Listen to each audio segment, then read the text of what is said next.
Welcome to a new realm of insights into the Korean Peninsula. At Korea Risk Group, we delve deep into the complexities of North and South Korea, offering bespoke analyses that empower decision makers. Whether you're in government, business, or academia, our tailored solutions provide clarity in an opaque region. Let our team guide your strategy with data-driven insights and on-the-ground intelligence. Step into a world of informed decision-making and visit KoreaRiskGroup.com today.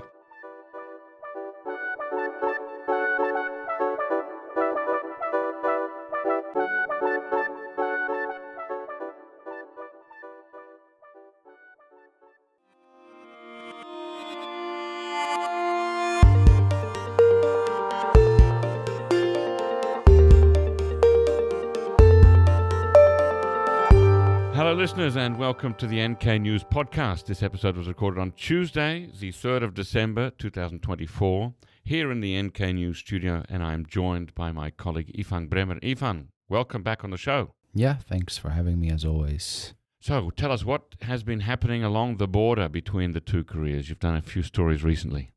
Yeah, I mean, with all the news about North Korean soldiers in Ukraine, we tend to forget that there's also a lot going on here in South Korea.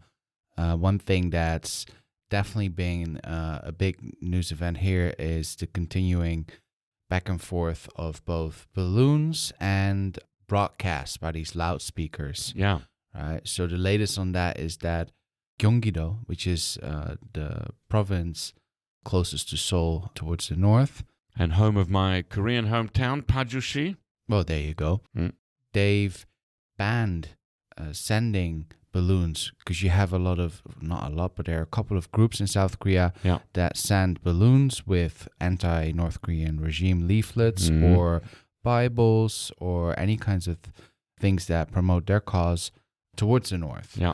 All right, so Gyeonggi-do has banned that in 11 spots where they used to be regularly sending these balloons.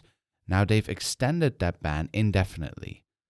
So that means that anyone who tries to send balloons from South Korea from those areas can face legal consequences of that. Now, banning is one thing, but how do you enforce a ban? Well, that's quite interesting. So they say, Gyeonggi-do says that they've deployed 120 personnel to regularly visit these 11 launch sites. Wow. And that's serious government spending. Yep, that certainly is. So that just says something about how serious they take it. Because what they're worried about, of course, and what the residents worry about is a retaliation from North Korea. Because as we all know, DPRK is very unhappy with these balloon launches, which prompted them to send their own balloons carrying trash, and since recently also anti-South Korean leaflets. Yeah, I've missed those since, 2018, so it's nice is maybe not the wrong word, but it's interesting to see them back in play again. It's interesting. I mean, I wrote a story about it, and when I walked back home from the office, I basically, just bumped into one right after the story was published, so that was definitely an interesting experience. That isn't it? Wow. I never seem to be in the right place to find leaflets on the ground. But they do fascinate me. They've been used since 1950 between the two Koreas, and also the UNC used them for a long time. What are the?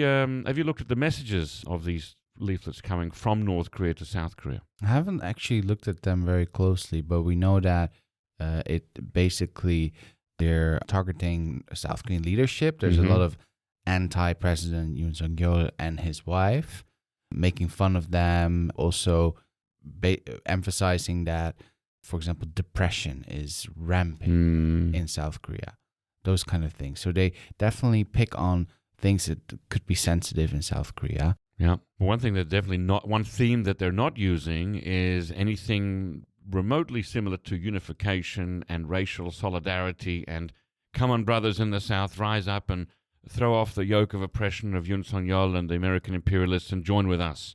No, it doesn't seem the message at the moment.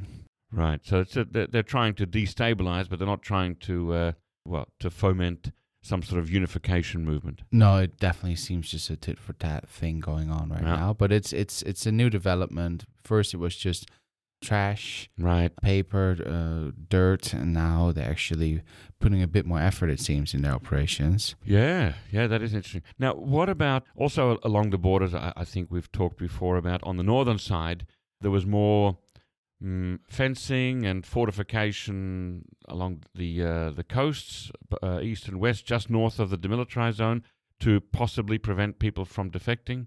Yeah, that's ongoing. So I've been following that very closely. I've tried to visit the border very regularly. Mm-hmm.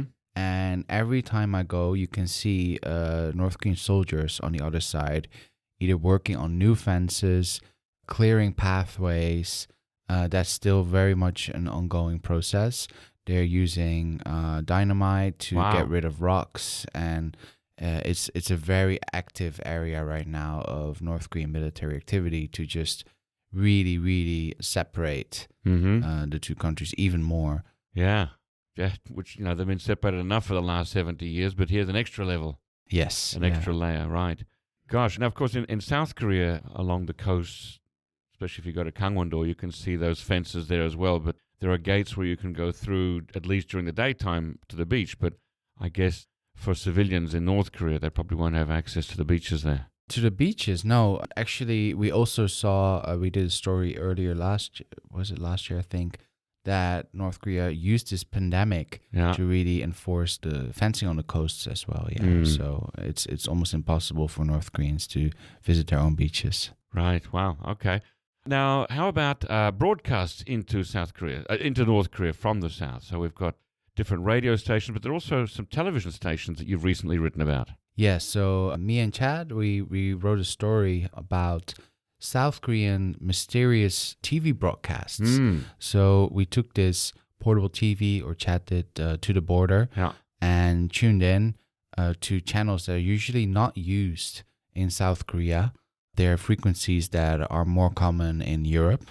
And we found that there are at least 3 channels constantly broadcasting targeted content. So you have to imagine this is TV shows about defecting, TV shows about life in South Korea.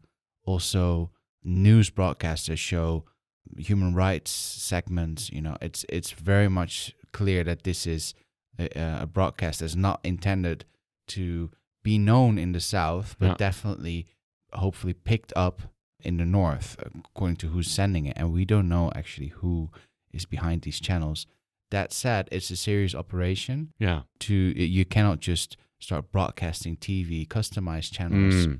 That definitely suggests that there is some kind of government involvement in this operation. It does suggest that. Yeah. Do you know, is this VHF or UHF, the signal that is being sent into the north? Because, of course, in South Korea, as far as I'm aware, in recent years, in the last 2 decades, all terrestrial broadcasting is more or less stopped, and now everything's through cable or through internet these days. So it's really hard to find. If you had an old television and turned it on, you wouldn't be able to pick up many channels here in South Korea. Yeah, we picked it up with a UHF and VHF compatible portable television. Right. Yeah. And we presume that these are also channels that North Korean TVs can pick up. Yeah. Okay. All right. Good. Yeah, you wouldn't expect a lot of North Koreans to have portable TVs, that are especially bought in. But if they're on compatible networks or frequencies, then North Koreans might accidentally pick them up. Yeah, we already knew about radio broadcasts going from south to north, but these TV broadcasts, there's not much written about it, and it's quite impressive. They even set up these channels that don't actually exist in South Korea, right? Do you have the names of any of them? We had 24 주요 뉴스, which means key news. That doesn't exist, but it was full on with the logo, and it's quite interesting to see.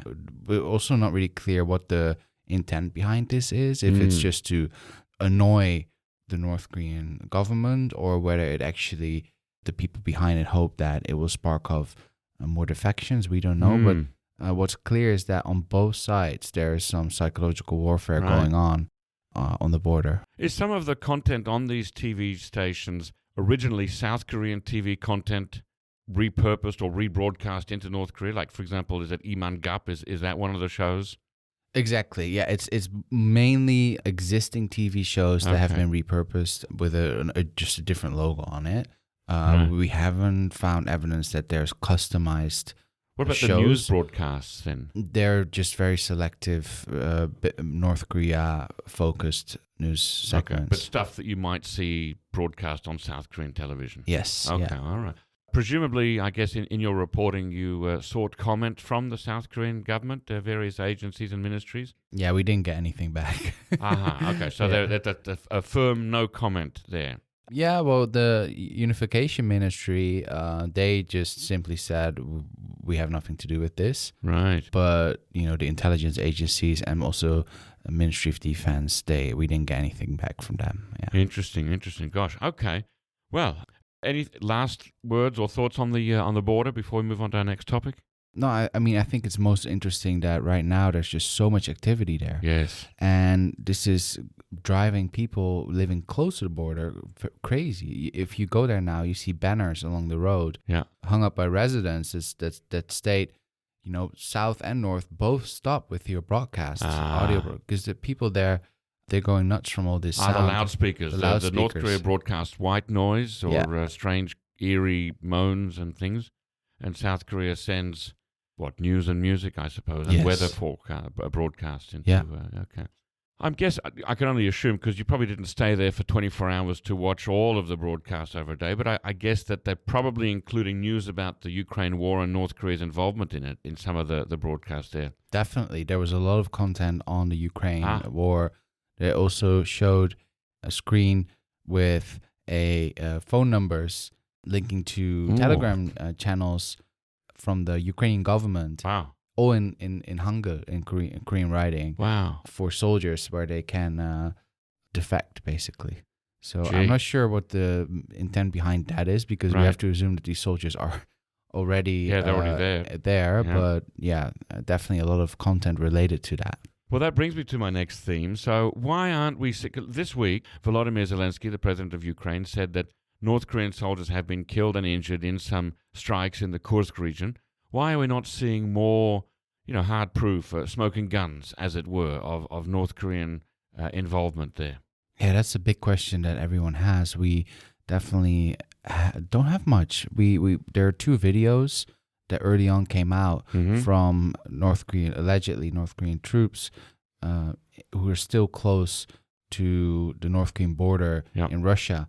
Right, those videos have been the main evidence, and then Ukrainian intelligence has been releasing short audio bits of radio chatter from allegedly North Korean troops that they picked up. Right, but beyond that, what we're not seeing is casualties, right, or prisoners captured, right, or defections even, right? So this is a big question. Right now, I can only guess that North Korean troops are not on a big scale deployed in actual battles. Yes. Right. They're still careful with how to actually use these troops, Russia. And if they're using North Korean troops already, we can presume that they're embedded with Russian units. Also Russian units with particular ethnic groups from the Far East that might look like North Koreans, right? This is one tactic that we've been reading about. But if you're talking about 10,000 troops, right, it's a big question of even why there's not more proof on Russian social media, for example. If these troops travel through towns, right, those kinds of things. So I do think that there must be a very elaborate instructions, right, to be as quiet as possible still. At the same time, we're seeing that on a leadership level, there's more and more confidence with showing this military alliance. Right.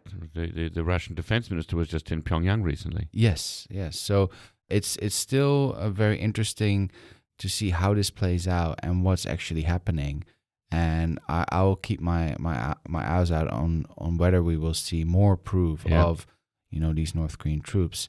And also, one thing that I've noticed going through Russian social media is that even among these Telegram groups of Russian units where North Korean troops allegedly are already embedded in, there's not much talk about it. So I presume that it's either being censored or Russian soldiers would have gotten clear instructions to not publicly talk about North Korean presence in their units. That does seem possible. I do remember from the one of those first 2 videos that came out showing North Koreans apparently in or near a training camp in Russia's Far East. The filmer is standing behind a wall or a fence and says, "We're not supposed to be filming this," in Russian. Right. So, yeah, perhaps they have been given strict orders that don't put this up on the internet or in Telegram groups or whatnot. So that doesn't mean that it will stay that way, right? More and more also at the UN, there was a North Korean diplomat who said, basically repeated Putin's stance.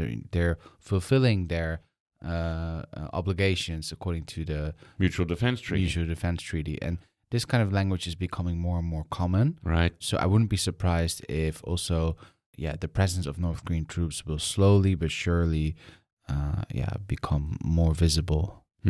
Okay, well, listeners, you will find, of course, news when that does come to hand on nknews.org first, so do subscribe and keep checking.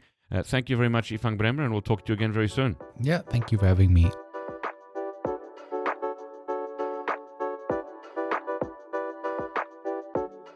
Score more for less with our NK News Shop discount campaign. Ready to upgrade your wardrobe with some unique flair? At the NK News Shop, podcast listeners buying any 2 items from our t-shirt or hoodie collections will snag their 3rd for half off. Whether you're eyeing our North Korea-themed gear for yourself or as gifts, now is the perfect time to act. Don't miss out. Head to shop.nknews.org and make the most of this limited time offer. That's shop.nknews.org.